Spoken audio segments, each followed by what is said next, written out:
আরে তুমি আমার গাড়ি ভেঙে ফেললে কেন? আরে তুমি গাড়ি চালাতেও পারো নাকি? তাড়াতাড়ি গাড়ি সরাও এখান থেকে। আরে আমি কেন গাড়ি সরাবো?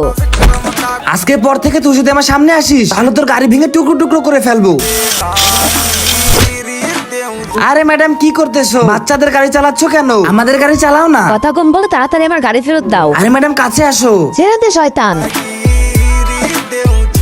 আরে কিছু লোকজন আমাকে তাড়া করতেছে, আমাকে বাঁচাও। তাড়াতাড়ি মেয়েটাকে আমাদের কাছে দিয়ে দে, সাহস থাকলে এসে ছিনিয়ে আনে। আরে যাও তো এখান থেকে সর, না হলে একদম শেষ করে দেব। আরে তোমার গাড়ি কোথায় গেল? এই যে। চলো একটা রেস দিয়ে দি। 1 2 3। আরে মনে হচ্ছে গাড়িটা নষ্ট হয়ে গেছে। কিন্তু তুমি তো হেরে গেছো। এখন তুমি কি চাও আমার কাছ থেকে? একটা কিস করো আমাকে। ছাড়। যদি এই ছবিটাকে সত্যিকারে ভালোবাসো তাহলে দয়া করে ভিডিওটাকে লাইক দিয়ে চ্যানেলটা সাবস্ক্রাইব করে দাও।